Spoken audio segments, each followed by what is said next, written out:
Welcome back to Secure Correspondence. I'm Janelle Schalk and I lead security enablement and sales at Trace3. And as promised, I've brought back Brian Kissinger, our Trace3 Senior Vice President of Security Solutions and our CISO, for part two of our merger and acquisition security discussion. Welcome back, Brian. Thanks, Janelle. I'm excited to be back. We had a fun teaser in the first episode.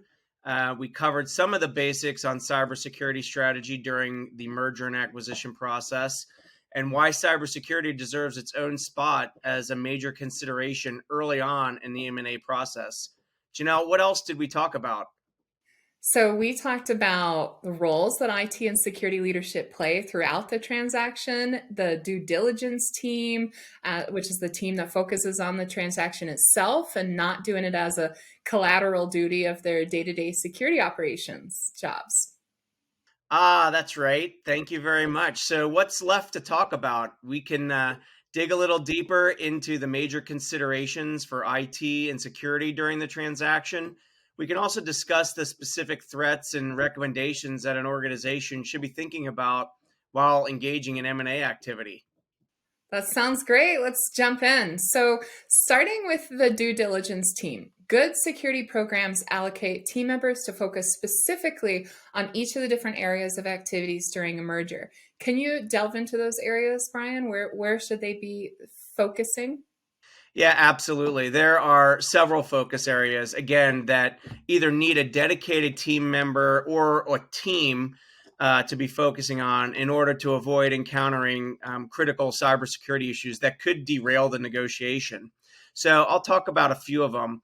First of all, it's usually a best practice to freeze any new process rollouts or any new security technology investments during this activity.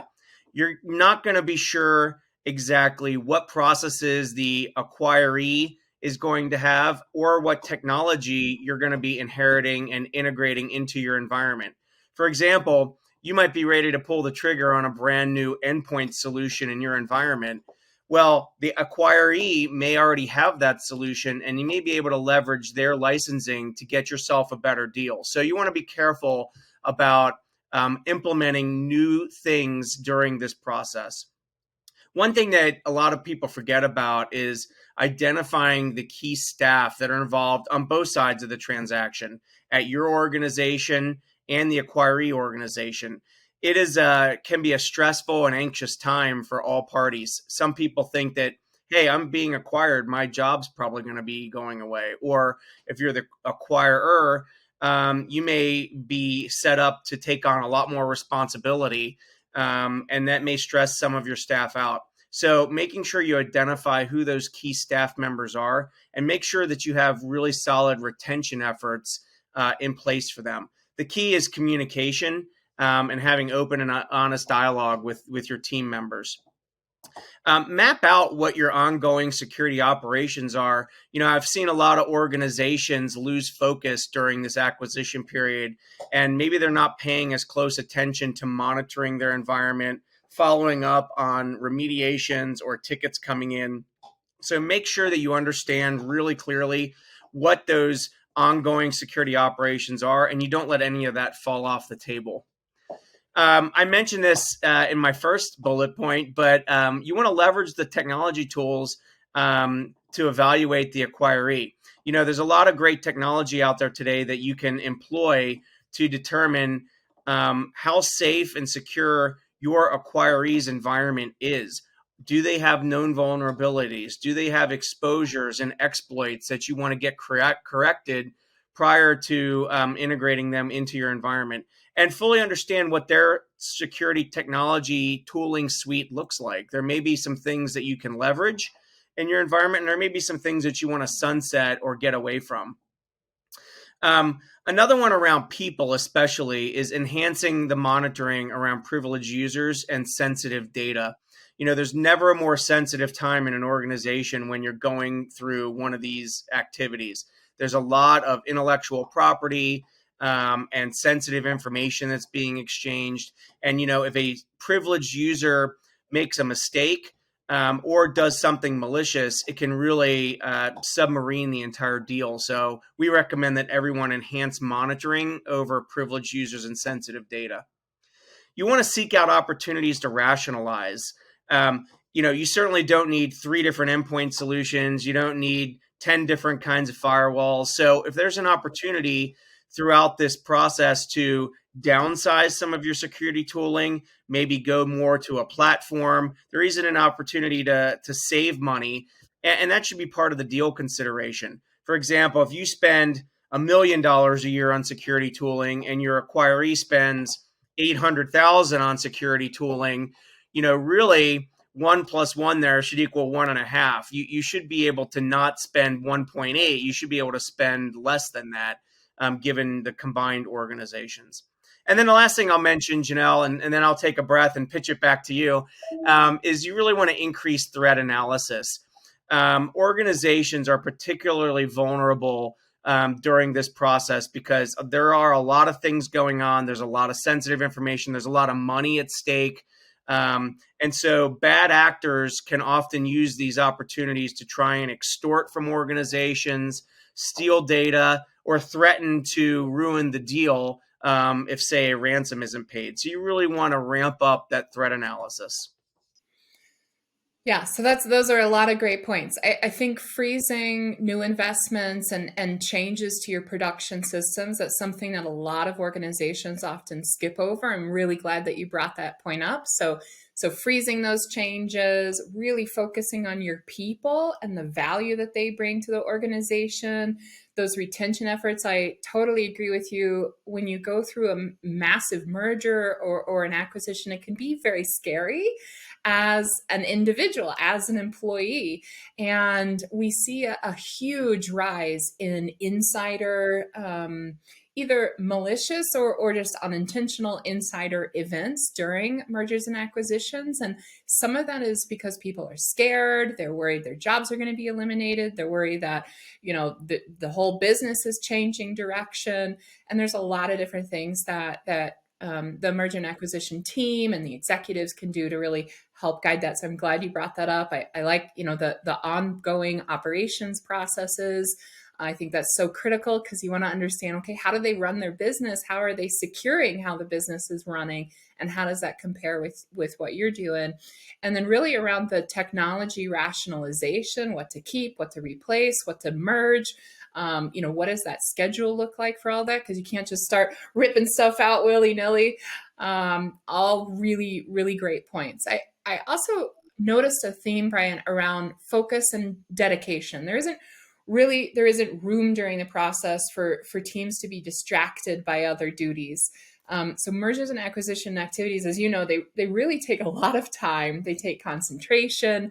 They take a tremendous amount of work from everyone involved. So if you're an organization that does a lot of acquisitions, it's really critical to have probably a permanent dedicated team that really understands the nuances of both pre and post-close activities, how you're evaluating the risk of those organizations, and then how are you kind of mitigating that after you close, right?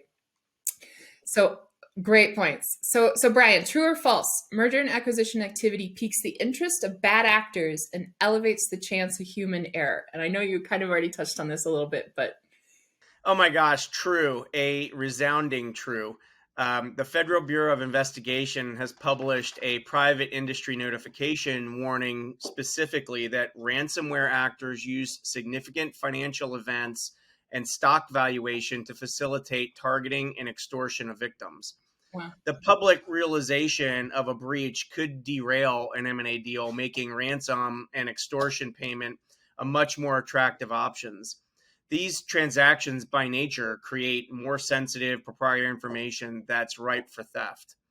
Insider threats are elevated too, as disgruntled employees on both sides potentially, or privileged users could take advantage of distracted IT and security teams to steal sensitive information. And because there's so much going on, oftentimes it's not malicious, but even something like human error is more prevalent when disparate corporate architectures are being consolidated, control points and normal operations are often neglected. So it's just a really, really high risk time in the organization for IT and the security team. Yeah, and it's really interesting to think about how bad actors can be targeting organizations who've made like a public announcement about their intent to merge or acquire another organization, just knowing that those companies are going to be paying, a lot more likely to pay a ransomware or a ransom, I should say. That's really wild. But I hope nobody's getting any ideas from watching this video on nefarious things that they can be doing during their merger acquisition. But I hadn't known that, and it makes so much sense if you just take a minute to think about. But that's a really interesting and powerful report from the FBI. Thank you for sharing that. So there's so much to consider around mergers and acquisitions, both pre and post close. How does Trace 3 help our clients navigate the M&A processes smoothly? Great question, Janelle. Look, a trusted third party is an incredible asset in this process. I'd say there's a couple of areas. One, oftentimes organizations aren't staffed up or have the knowledge and know-how to navigate one of these transactions. And so you may just need some extra help to focus on different parts of the M&A process. You may want a third party like Trace3 to help you do due diligence around the acquiree organization. You may want us to deploy some technology in their environment or against their environment from the outside to see if they have major security holes or factors that you want to incorporate into the transaction that may have a financial impact. If they have a significant set of gaps, you'll want to factor in that cost to remediate that really quickly, either during the transaction or quickly post close. Another place that we can help you with is really integrating those two parties, doing the heavy lifting around combining, Active Directory domains or combining endpoint security technologies. There is a lot of heavy lifting during the integration.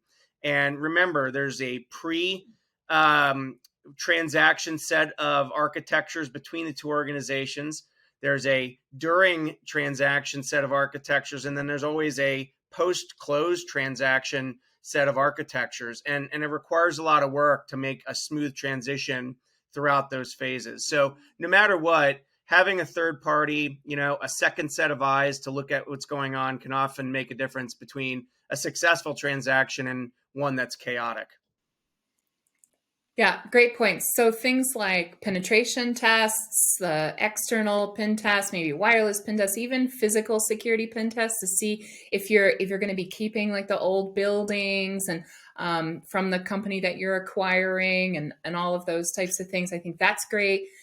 Understanding that product combination, really the product landscape before closing, and what that product landscape is going to look like after closing, and evaluating risk. We work with our clients a lot to help them understand what risk do you have today, and then develop a plan on addressing that risk. And I love that you mentioned like the architecture sets, because that's really important to keep in mind too, because you're going to come in with two totally disparate architectures, and you're going to have like a multi-phase process to really create a combined architecture. And some organizations that acquire another company never integrate them for various different reasons. So really just laying out, what is it that you want to do, and then what's that path forward. All great points, Brian. So it's really clear that having a well-defined pre and post-close activities mapped out, a great understanding of the risk that's being acquired along with the good stuff, and having a team that's positioned to successfully evaluate that risk, close those gaps, and really merge those two organizations together without introducing a ton of complexity into the business processes or creating too many gaps in controls. It's all important when you're thinking about mergers and acquisitions. So for our listeners out there, if you have any questions about cybersecurity during the M&A process, you can reach me, Brian, the Trace3 security team, all of us at security@trace3.com. And remember to tune back in for the next episodes of season 2 for more on things like physical security, zero trust, wireless security, and other great cybersecurity topics. So thank you, Brian, so much for joining me today. And for now, I'm Janelle Schalk, wishing you well and letting you know that Trace 3 Security has you covered. Thank you, Janelle.